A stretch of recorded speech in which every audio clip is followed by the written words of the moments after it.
ರೀ, ನಾನು ಇಲ್ಲಿರೋ ವಿಚಾರ ನಿಮ್ಗೆ ಯಾರು ಹೇಳಿದ್ದು? ನಾನು ಇಲ್ಲಿಗೆ ಬಂದಿರೋದು ನನ್ನ ಮೈದನ್ನ ಕರ್ಕೊಂಡು ಹೋಗೋದಕ್ಕೆ, ಹಾಗೆ ಪೆಂಡಿಂಗ್ ಇರೋ ನನ್ನ ಕೆಲಸಗಳನ್ನೆಲ್ಲ ಮುಗಿಸ್ಕೊಂಡು ಹೋಗೋಕೆ. ಅದು ಬಿಟ್ಟು ಯಾರ್ದೋ ನ್ಯಾಯ ತೀರ್ಮಾನಕ್ಕೆ ನಾನು ಯಾಕೆ ಬರಲಿ? ಅದಕ್ಕೂ ನನಗೂ ಯಾವ ಸಂಬಂಧನೂ ಇಲ್ಲ. ಪ್ಲೀಸ್ ಇದರಲ್ಲೆಲ್ಲ ನನ್ನನ್ನು ಇನ್ವಾಲ್ವ್ ಮಾಡಬೇಕು. ಅದೇನೇ ಇದ್ರು ನೀವೇ ನೋಡ್ಕೊಳ್ಳಿ. ಸಮಸ್ಯೆ ಆಗಿರೋದು ಧರ್ಮಾಧಿಕಾರಿಗಳ ಕುಟುಂಬಕ್ಕೆ. ದೇವಸ್ಥಾನದ ಟ್ರಸ್ಟಿಯಾಗಿ ನೀವೇ ಹೀಗೆ ಹೇಳಿದ್ರೆ ಹೇಗೆ ಮೇಡಮ್? ನೀವು ಬಾರದೆ ಹೋದ್ರೆ ಈ ಸಮಸ್ಯೆ ಬಗೆಹರಿಲ್ಲ. ದಯವಿಟ್ಟು ಬನ್ನಿ ಮೇಡಮ್. ಸರಿ, ಬರ್ತೀನಿ. ಎಷ್ಟೊತ್ತಿಗೆ? ಈಗಲೇ ಬೇಗ ಬನ್ನಿ ಮೇಡಮ್. ಇದೊಳ್ಳೆ ಕೋಳಾಗೋಯ್ತು. ಬರಲ್ಲ ಅಂದ್ರೆ ಬಿಡ್ತಾರ 5 ಜನ? ಇದು ಹೇಳಿದ್ಕೆ ಟೆಂಪಲ್ ರಿಲೇಟೆಡ್ ಏನೋ ಒಂದು ಕೆಲಸ ಬಂದಿದೆ. ನಾನು ಸ್ವಲ್ಪ ಹೊರಗೆ ಹೋಗಿ ಬರ್ತೀನಿ. ಸರಿ, ನಾನು ಬರ್ಬೇಕಾ? ನೋ, ನೀನು ಎಲ್ಲೂ ಹೋಗದೆ ಇಲ್ಲೇ ಇರು. ಅಕಸ್ಮಾತ್ ಹೋಗ್ಲೇಬೇಕನ್ನೋದಾದ್ರೆ ನನಗೆ ಹೇಳಿ. ಸಡನ್ನಾಗಿ ಕ್ಲೈಂಟ್ ಮೀಟಿಂಗ್ ಫಿಕ್ಸ್ ಆದರೆ ಕಷ್ಟ. ಅರ್ಥ ಆಗಿದೆ ಅನ್ಕೋತೀನಿ. ಸರಿ, ಅದಕ್ಕೆ ಎಲ್ಲೂ ಹೋಗಲ್ಲ, ಕೆಲಸ ನೋಡ್ಕೊಂಡಿರ್ತೀನಿ. ಹುಷಾರಾಗಿ ಹೋಗ್ಬೋದು. Okay, take care.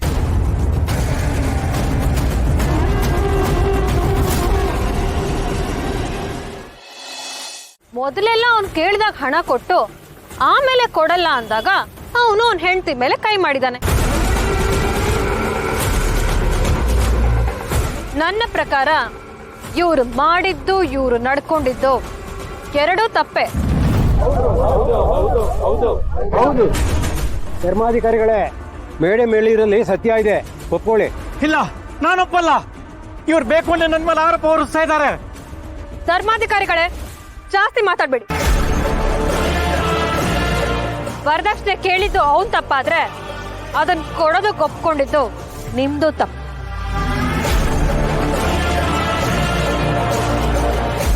ಈ ವಿಚಾರ ಏನಾದ್ರೂ ಪೊಲೀಸ್ ಅವ್ರಿಗೆ ಗೊತ್ತಾದ್ರೆ ಇಬ್ರು ಒದ್ದು ಒಳಗ್ ಹಾಕ್ತಾರೆ. ಈಗ ಆಗಿರೋದನ್ನ ಸರಿಪಡಿಸ್ಕೊಂಡ್ರೆ ಸಂಸಾರ ನಡ್ಕೊಂಡು ಹೋಗುತ್ತೆ. ಇಲ್ಲಾಂದ್ರೆ ಅವ್ರವ್ರ ಜೀವನ ಅವ್ರವ್ರಿಗೆ. ಇಷ್ಟೇ ನಾನು ಹೇಳಕ್ ಇಷ್ಟಪಡೋದು. ಇದೇ ನನ್ನ ಕೊನೆ ತೀರ್ಮಾನ.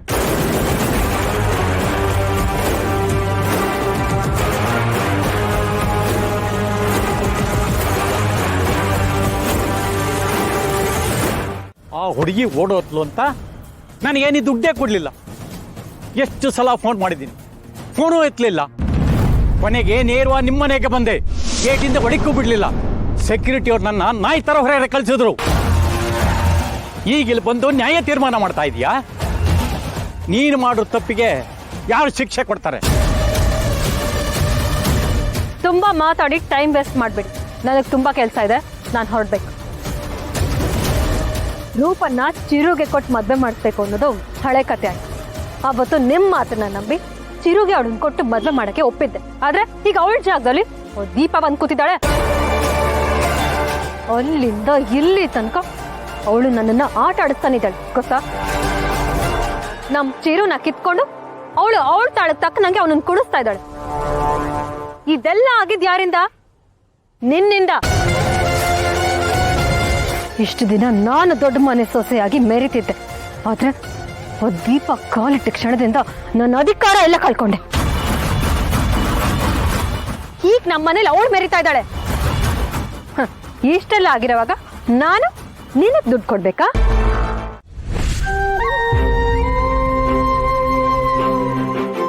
ಸತ್ಯ ಇಲ್ಲೇ ಇದ್ದಾನೆ.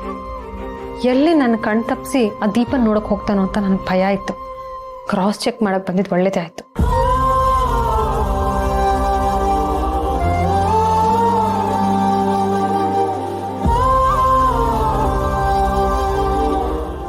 ಥ್ಯಾಂಕ್ಸ್ ಚಿರು, ನನ್ನ ಮಾತು ಬೆಲೆ ಕೊಟ್ಟು ಎಲ್ಲೂ ಹೋಗದೆ ಇಲ್ಲೇ ಇರೋದಕ್ಕೆ. ನೀನು ಯಾವಾಗಲೂ ಹೀಗೆ ನನಗಿಷ್ಟ ಬಂದ ಹಾಗೆ ಇರಬೇಕು ಅನ್ನೋದೇ ನನ್ನ ಆಸೆ.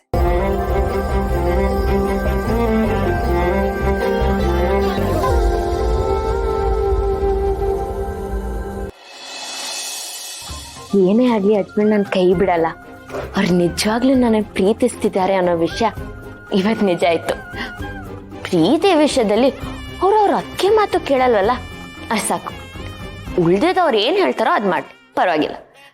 ಆದರೆ ಮೊದಲಿನ ಥರ ನನ್ನಿಂದ ಅವ್ರು ಯಾವತ್ತೂ ದೂರ ಆಗಬಾರ್ದು.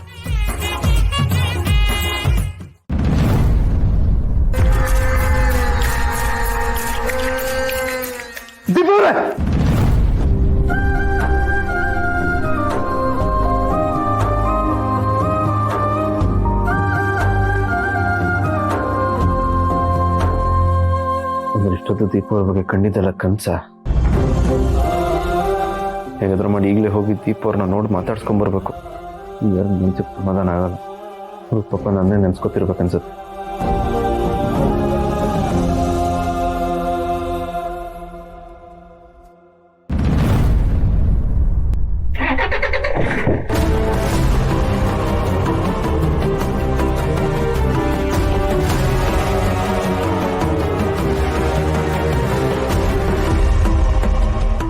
ಅದು ನನ್ನ ಕಾರ್ ಸೌಂಡ್ ಇದ್ದಾಗಿದೆ.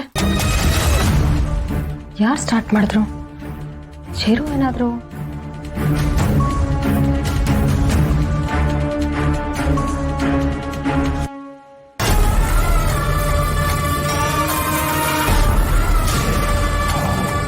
ಚಿರು ಮತ್ತೆ ನನ್ನ ಕಣ್ ತಪ್ಪಿಸಿ ಆ ದೀಪನ್ ಮೀಟ್ ಮಾಡಕ್ ಹೋಗ್ತಾ ಇದ್ದೆ.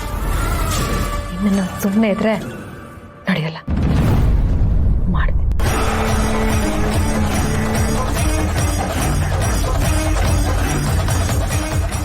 ಹಲೋ, ಒಂದು ದೊಡ್ಡ ನ್ಯೂಸ್ ಇಮ್ಮಿಡಿಯೇಟಾಗಿ ಟೆಲಿಕಾಸ್ಟ್ ಮಾಡಬೇಕು. ಹಾಂ,